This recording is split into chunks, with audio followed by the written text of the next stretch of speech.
नमः शिवाय सभी को। शिव गुरु की सदाई जय हो, सदाई जय हो, सदाई जय हो। मेरा नाम वीरेंद्र तोमर है। मैं गुड़गांव में रहता हूँ, शीतला माता मंदिर के पास। मैं 20 साल से भक्ति लाइन से जुड़ा हुआ हूँ और मैं गद्दी भी लगाता हूँ 20 साल से। तो मेरे को थोड़ी सी प्रॉब्लम थी कि इस वजह से मैंने सोचा कि भक्ति लाइन में आगे बढ़ा जाए, किसी गुरु से ज्ञान और अच्छा ज्ञान लिया जाए। तो मैं मेरे गुड़गांव में एनसीआर में एक दो धाम बने हुए हैं, मैं उनके पास गया। तो मैंने उनसे बात किया कि मेरे को भक्ति लाइन में आगे बढ़ना है। तो वो बोले ठीक है, आप हमसे दीक्षा ग्रहण करो, फिर आप भक्ति लाइन में आगे बढ़ जाओगे। तो मैंने पहले सबसे पहले मैंने उनसे क्वेश्चन किया कि आप मेरे को ये देख के बताइए, मेरी पुष्टि कीजिए कि मेरे घर पे कौन सी सिद्धियाँ काम करती है। वो बोले कि कोई नहीं, पहले आप दीक्षा ग्रहण कर लो, फिर उसके बाद में आपको स्वयं खुद को पता चल जाएगा कि आपके यहाँ कौन सी सिद्धियाँ काम करती है। तो मैंने उनसे दीक्षा ग्रहण की।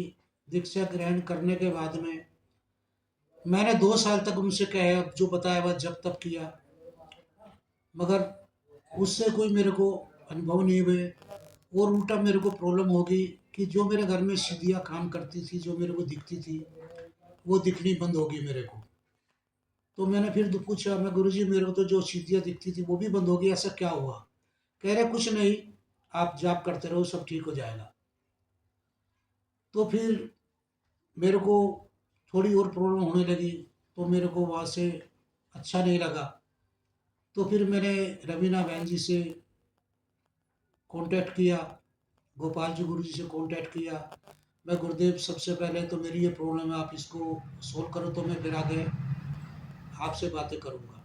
वो बोले बताओ क्या परेशानी है आपकी। तो मैंने उनको बताया कि जी मैं 20 साल से भक्ति लाइन से जुड़ा हूँ और मैं धाम भी लगाता हूँ, गद्दी लगाता हूँ 20 साल से। मैंने काफ़ी लोगों के कार्य भी किए हैं। मगर प्रॉब्लम क्या थी कि वो तो ठीक हो जाते थे, मगर उसकी जो नेगेटिव चीज़ें वो मेरे घर में घूमती रहती थी। तो इसीलिए मैं उनके पास गया था, मगर मेरे वहाँ से कोई समस्या सोल्व नहीं हो पाई। तो बोले, रवीना बहन जी बोली कि ठीक है, कोई बात नहीं, आप ऐसा करो, आप हमारे पास में फ़ोटो भेज दो, हम आपके ऊपर पुष्टि करेंगे, फिर आपको हम बताएँगे। तो उन लोगों ने मेरी पुष्टि किया। पुष्टि करने के बाद में मेरे को बताया कि आप तो गद्दी लगाते हो। मैं कहा हाँ जी, मैं गद्दी लगाता हूँ, 20 साल हो गए। और आप कार्य भी करते हो लोगों का? मैं कहा हाँ जी, मैं कार्य भी करता हूँ। मगर मेरे घर में प्रॉब्लम ये है कि वो नेगेटिव चीज़ मेरे को घर में थोड़ी सी परेशान करती है। वो बोले कोई बात नहीं, आप ठीक हो जाओगे, कोई परेशानी नहीं। और आज जो आपके ऊपर बंधन लगे हुए हैं, तो इस वजह से आपकी स्थिति आपको दिखनी बंद हो गई है। तो मेरे को सुनकर बहुत अच्छा बुरा लगा, मतलब ये तो क्या होगा मेरे साथ में। तो फिर मैंने उनसे बात किया कि मैं जी आप पहले पुष्टि करो। उन्होंने पुष्टि किया। तो उसी दिन सेम डे जिस दिन मैंने बहन जी को अपना पुष्टि कराया था, तो शाम को ही मेरे को घर की जो मेरी माता है कुल देवी, वो मेरे को दिखाई दी। माता ने बताया कि तुम्हारे ऊपर पुष्टि जिससे आपने कराई है, उन्होंने आपके बंधन खोल दिए, इसलिए मैं आई हूँ। और माता बहुत गुस्से में आई मेरे पास में। तो उन्होंने फिर मेरे को कुछ बातें थी वो बताई मेरे को।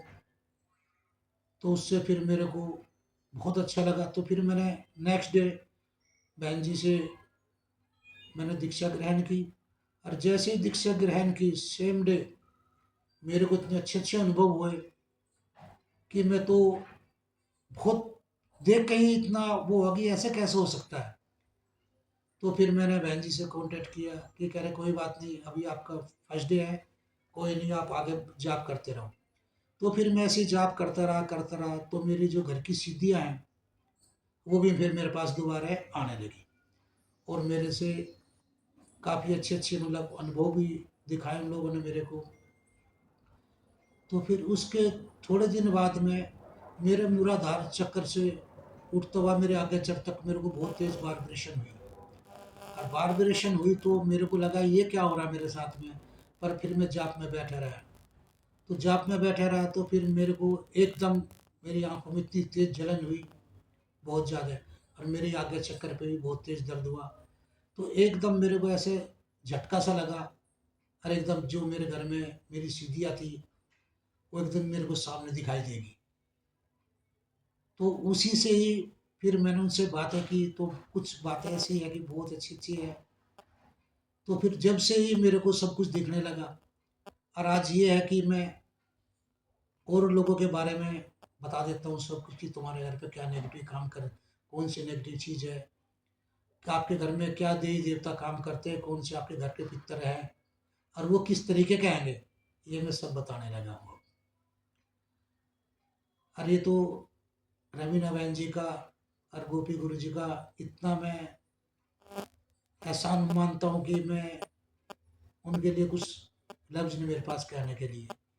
और हाँ, सबसे अच्छी एक बात और हुई है मेरे साथ में, कि उन लोगों ने जो मेरे को, बहन जी ने दीक्षा ग्रहण कराई है, वो बिल्कुल सात्विक कराई है। और उनमें मेरी मतलब जो मेरे घर पे एक दो सिद्धि थी, वो तांत्रिक थी पहले। तो उनको भी बहन जी ने, गुरु जी ने, उनको भी वैष्णव के भोग में मेरे यहाँ बात करा, उनसे बात करके, और उनको वैष्णव भोग में ही मेरे यहाँ अब वो कार्य करेंगी। अब उनको जो वैष्णव भोग देता हूँ मैं, वही उनको दूंगा, और वो उसी में ही राजी होगी है। मगर एक बार जाप करते करते मैं एक लोक में पहुंच गया। उस लोक के बारे में मेरे को नहीं पता है कि वो कौन सा लोक था, मगर जो वहाँ पे लोक में मेरे को अनुभव हुए, वो मैं आपके सामने शेयर करना चाहता हूँ। कि जैसे ही मैं एक लोक में गया, तो वहाँ पे काफ़ी बड़े बड़े महाराज बाबा लोग बैठे हुए हैं, उनकी बहुत बड़ी बड़ी जटाएं हैंगी, और वहाँ पे धुने भी इतने बड़े बड़े लगे हैं कि पूछो मत ना, इतने बड़े बड़े बाबाओं की जटाएं इतनी बड़ी बड़ी हैं। और जी वहाँ पे